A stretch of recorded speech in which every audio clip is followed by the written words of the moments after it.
Hi there geezers, Jules here from FGS, home of the Future Game Show, and despite looking like I couldn't tie my own shoelaces, and yes, for the record, I do wear Velcro numbers, I do actually enjoy a game of chess from time to time. I'm no grandmaster, that is for damn sure, but I'm not one to turn down a game of strategic planning and even more strategic weeping in the bathroom when I likely get absolutely decimated. I love it. However, when you look at all of the crazy things that video games are doing in this day and age, it's hard not to feel like chess as a concept has kind of fallen by the wayside, as after all, it arrived on the scene fully formed and hasn't evolved since simply because it's sheer perfection as it is. Yet that hasn't stopped video games from attempting to adapt and warp the concept, and when it comes to chess, the games related to it range from methodical to, well, the outright mad, which is exactly what we're going to be talking about today, as I'm Jules, this is FGS, and this is the wild world of chess video games. Number 8. FPS Chess. Now I think that many of you watching this video might actually be familiar with a little old franchise called Battle Chess, which was basically regular chess but with violent death animations added in when pieces took one another. It was brilliant, it was often hilarious, but you know what, my friend? It wasn't personal enough for the makers of FPS Chess, who thought that when it comes time for pieces to battle, that you should be the one to decide its outcome. In a manner reminiscent of wild small but packed shooting arenas, battles in FPS chess take place inside a large open room with the cover provided by the table and chairs that you're actually playing on, as well as a roaming train set that can block shots or carry you around at speed.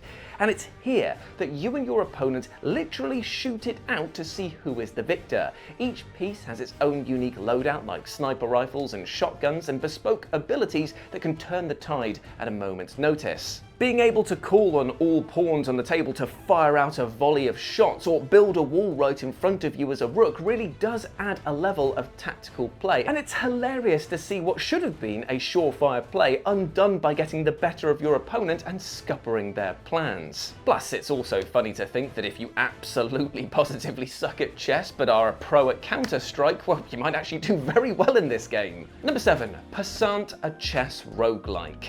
Now, I don't think it's an over-exaggeration to say that Balatro is the king of all games ever made, and may it reign on high forevermore. I don't think that's actually bigging it up too much, do you? Really? No? It's bloody brilliant. Well, if you like the idea of Tony Hawk levels of combos and enough cards to justify opening a store next to Shoe Zone on a UK high street, then you are going to love the idea of switching those decks for check mates, as Passant is Balatro meets chess. Here, each piece you take will earn you cash, and doing so while ticking off per level objectives will give you even more. And once you've beaten an opponent, you can spend these pennies on pawns, that cash on extra kings, those rupees on rooks. Each stage presents new challenges, and with a waning supply of pieces, you'll need to play well and set up opportunities to score big at the same time. As if chess wasn't hard enough, right? Now you've got to do it while making it rain. You can empower pieces with special abilities or even stage-wide effects to help you turn the tables, or have the tables turned on you, because some of the challenges restrict your movements or which pieces can interact with others, and sometimes there's even a move count to really dial up the pressure. Passant has a demo out right now for you to try, so why not give it a look? It might just be your new favourite addiction. Don't know if that's a good or bad thing. Number 6. Stonemachia. Ah, yes, you know the drill, the fingers are out, so there's a stinker about, and what's that? Oh yes, motherfucker, it's me, because I've got a game to show you that is like my Relox, aka not quite on brand with the rest of this video. Ha ha ha. And that's because Stonemachia is a chess game in the same way that I'm the Pope because I've got crucifix nipple piercings. Kinda, but also not, as this is chess meets Dark Souls. And trust me, it kicks ass. Here you play as Zafiro, a pawn with a rather mighty quest stretching out in front of them, that being that they are fighting in order to get back into heaven itself. With the ability to switch into different chess pieces, Zafiro uses each class's abilities in order to overcome mighty beasts and creatures pulled straight from Italian myth and legend. It's a rather odd sight to see a chess piece take on a Romanesque statue of a lion complete with gothic Dark Souls music, but the moment-to-moment gameplay is beefy and satisfying, with you being able to parry, dodge and use bespoke special attacks depending on which chosen piece you've taken. All of this makes Stonemachia as loose a connection to chess as you can imagine, but with a premise this interesting, I think you'll let me off the hook, right? Plus, there's a demo out right now for Stonemachia, so if it looks interesting for you, give it a try. Number 5. Who wears the crown? Now, if you thought the act of playing chess itself was stressful enough, then Who Wears the Crown is like doing all of this while somebody switches a taser on and off next to your ear every few seconds, because this is relentlessly tense. And I say this because Who Wears the Crown combines chess with a very unlikely partner, that being Foddian frustration platformers like Getting Over It or Jump King. Here you play as a little pawn just trying to get to the top of a skyscraper-like level, but because precise jumping and navigating moving obstacles and platforming wasn't clearly enough, you also have to have a mastery of chess under your belt because you'll need to compete in mini-matches and win in order to proceed. One wrong move, be it by your hand or by your brain failing momentarily after the 30th round of speed chess, will see your pawn booted out of the arena and likely down to the very bottom of the tower.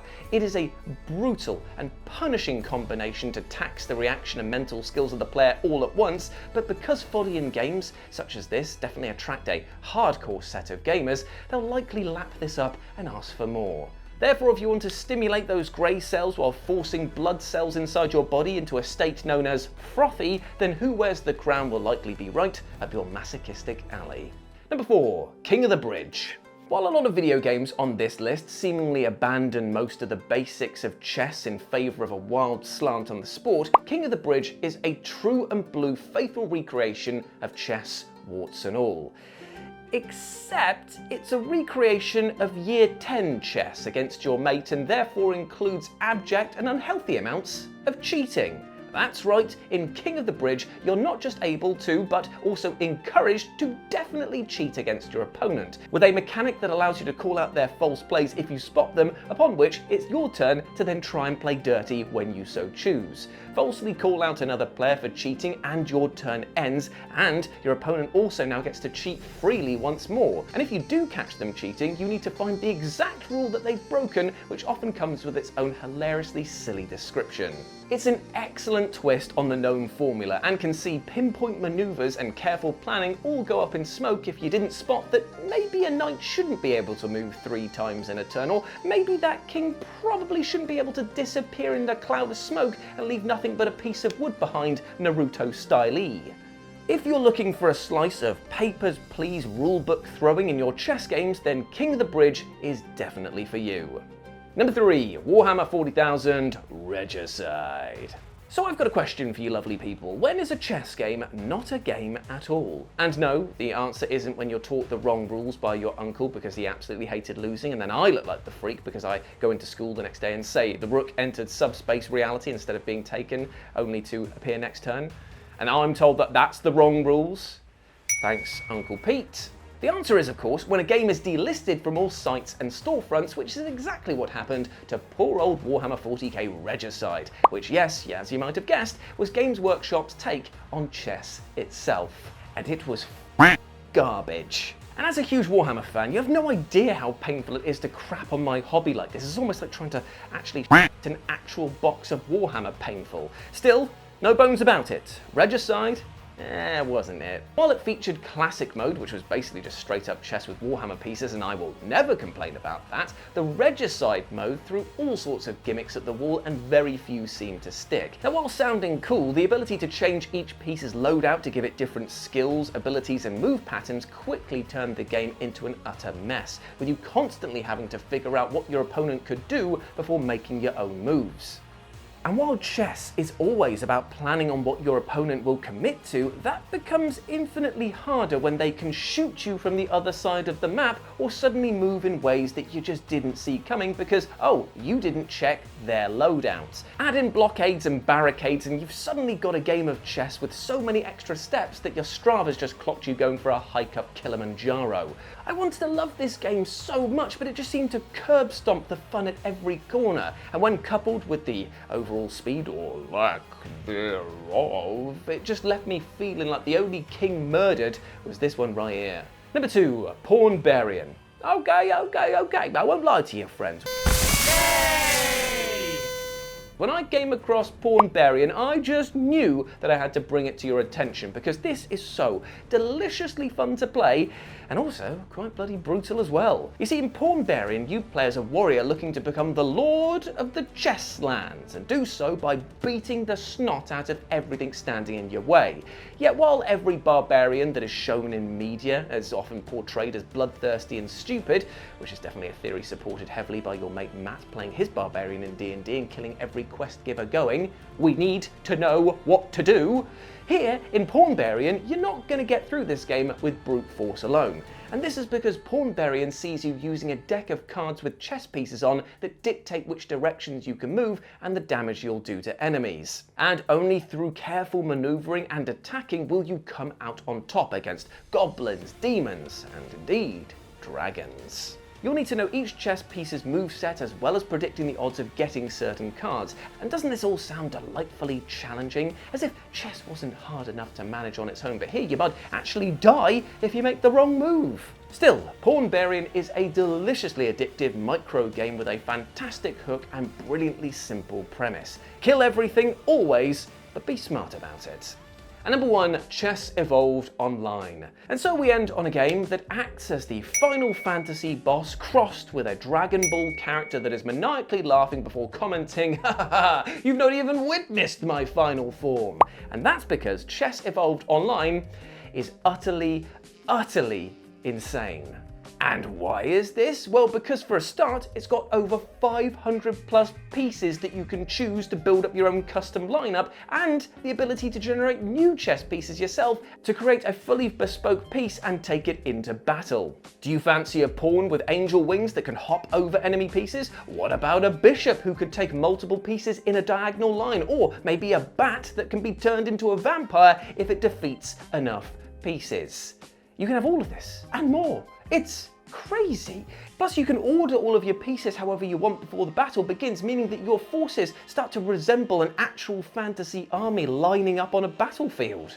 And as an additional twist, the game doesn't operate on a checkmate system at all, but rather borrows the life total mechanic found in games like Magic the Gathering. You see, here each piece you take is worth a certain amount of points, which are then subtracted from your overall health pool. And the game is won when one player is reduced to duck egg. As you can imagine, this plays almost nothing like real chess, with pieces spilling out quickly into battle and incredible abilities changing the tide of the game in moments. If you thought the pattern memorization skills required to be a high-level chess player were challenging, well, this is like trying to understand the obelisk in 2001: A Space Odyssey by going up and licking it. In short, good luck to your brain if you ever want to give this game a try. And I would recommend it because it is crazy. And there we go, my friends. That was the wild world of chess video games. I hope that you enjoyed that, and let me know what you thought about it down in the comment section below. And if you want to chat to me on the social medias, in the meantime, you do so by going over to RetroJ with a 0 over on Blue Sky and Instagram. And if you want to follow my lovely editor Mark, you can follow him over on his social medias over here as well. But before I go, I just want to say one thing. Even though we spoke a lot about chess pieces and chess itself, you know what else is a game that takes many maneuvers in order to see a positive outcome? That is your own mental health, my friend. So treat yourself with that love and respect. Sometimes it takes a long time to see positive outcomes in our life, but if you start each day with that mantra of being kind to yourself, it will make that journey a lot easier. I just want you to live a healthy and happy life, but it doesn't happen overnight. It takes concerted effort and time. Time that you need to use to appreciate that you are a big ledge and you deserve the best, all right? Get out there and smash it, but do it one day at a time. As always, I've been Jules, you have been awesome. Never forget that. I'll speak to you soon. Bye.